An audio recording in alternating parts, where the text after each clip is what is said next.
Hello, it's Ashley again, and today I'm going to be showing you how to make pizza is two ways. The first way, which I'm going to do today, is the one where you roll the dough out. The second way is in this Chef's Toolbox pizza maker. You put everything for the dough in there and the topping, put the lid on and put it on the stove, but we're going to do that another day. So first what we need to do is get a bowl, just a small bowl, and we've got to put a teaspoon of yeast, which is dried yeast, this is the yeast I've used, into the bowl. A tablespoon of sugar, and in the mortar and pestle I've just got a teaspoon of rock salt, and I've made it into a nice powder type. We don't want it too fine, we just do want a bit of rockiness, but we don't need a teaspoon, we just need a good pinch. So it's about a little more. If an adult was doing it, it would be one pinch, but since I'm just a kid, 2 pinches. I need teaspoon of olive oil,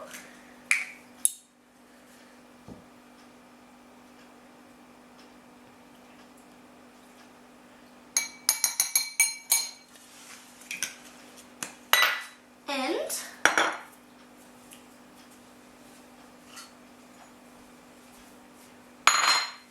a cup of lukewarm water. And lukewarm water just means warm, so that's a cup. And keep stirring it while you add the lukewarm water.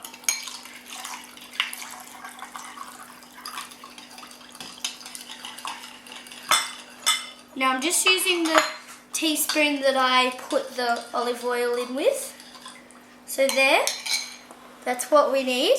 And we need to put some Glad wrap over that, over the top, and leave it in a warm place for 10 minutes, and then we can get on with the dough. Now I'm going to put the Glad wrap over the top. Make sure it's tight.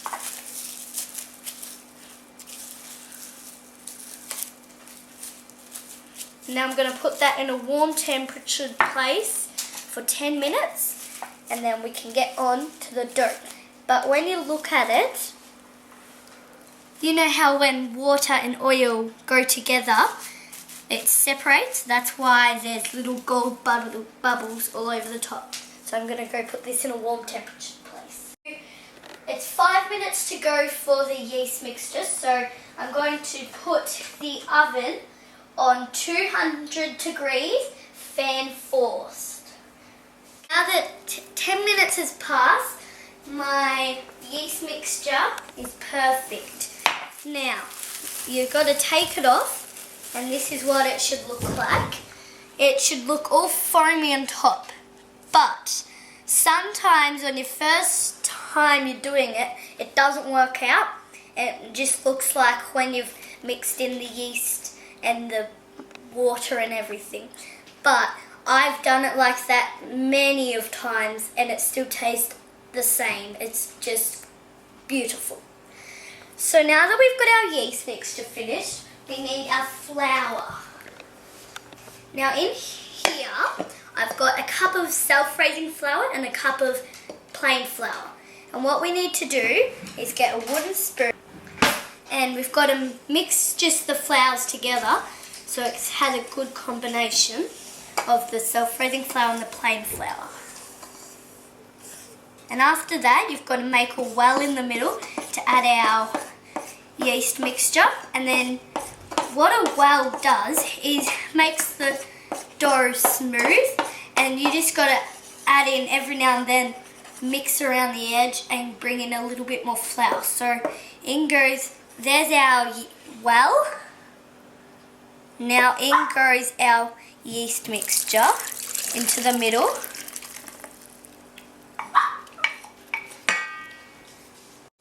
Now we're just going to mix it in gently.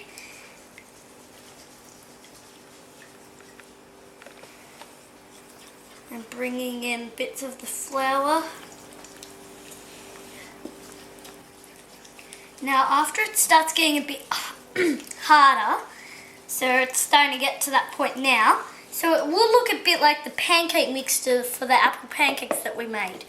Now that's that stage, we can just start bringing in the flour like this, fold in the bits of the flour just like that, and now just mix it normal.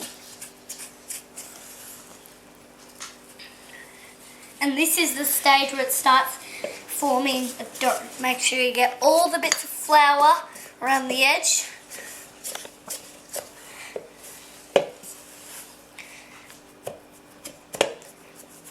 And now what you need to do is with your hands, make sure they're washed, but I washed mine before, is get the dough off the wooden spoon.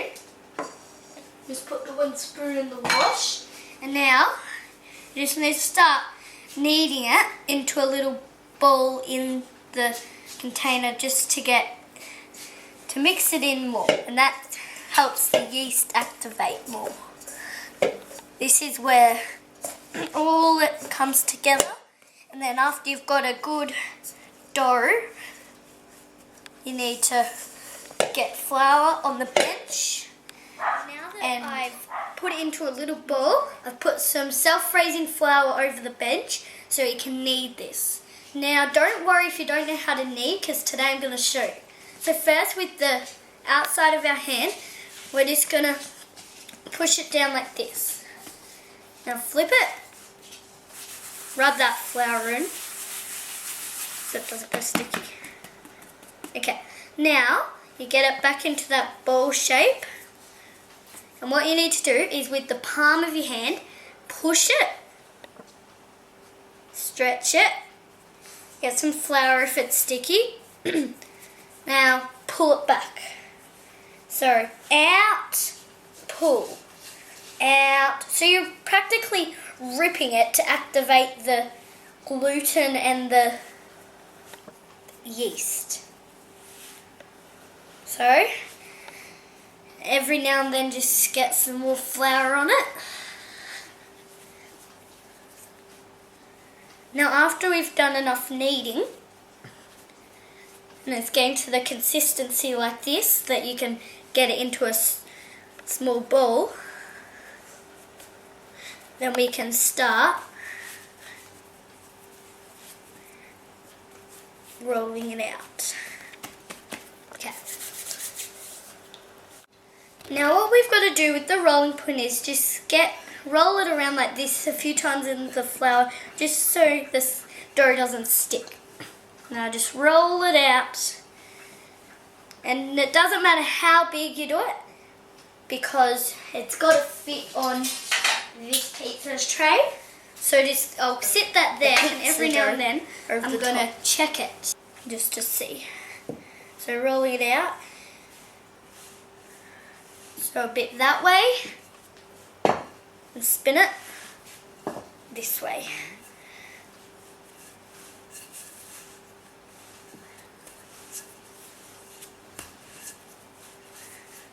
Now bits like this, I'm turning it around so you can see, if you have bits like that, then you just got to push it, pick it up, put one down below, one over the top, and then just squish it, and then roll over it like this, and that just gets it together.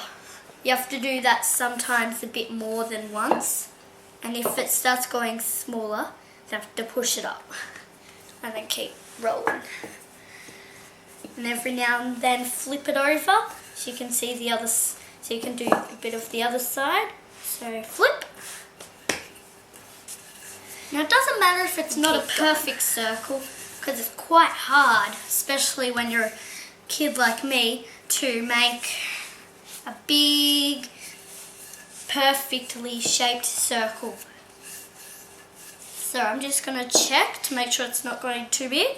So the way you do that is just flip it over, and it should be able to stay. So that's good so far. can go a bit bigger up this Bigger side. And that bit can squidge together. Push it out. So that's almost ready. Now we just have to roll and roll. So it's only about that thick. So about 1 centimetre or a bit less. Because when the dough is in the oven, it puffs up.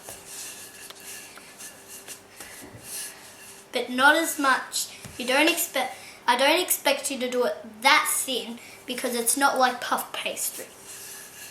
That's a little warning. Okay, keep rolling. Flip it over again.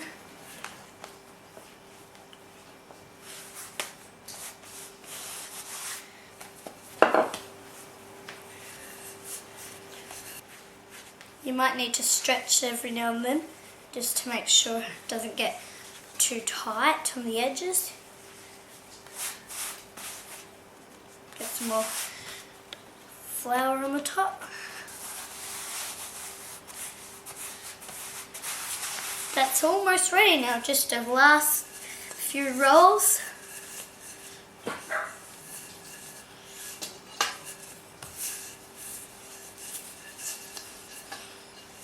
Okay, now what we need to do is get our pizza tray and put your rolling pin right on the end and just roll it up a bit, then pick it up, move it over, bring your pizza tray and put it over. Put it on. Now this is the point where you're allowed to stretch it a bit more to make it go around the pizza face. So like that. So there's our pizza dough. And now, if you want a crust, you don't have to do this. If you have a pizza thing like that, you just push it up like that. So it's flat, like that. But if you just have a normal flat tray, then this is what you do. You pick it up, pick a little bit of this bit, pinch it, and fold it over and pinch it. So it looks like that from the outside. But in this case, I've got a pizza tray, so I've just got to push it up, like that, up to the edge, all the way around.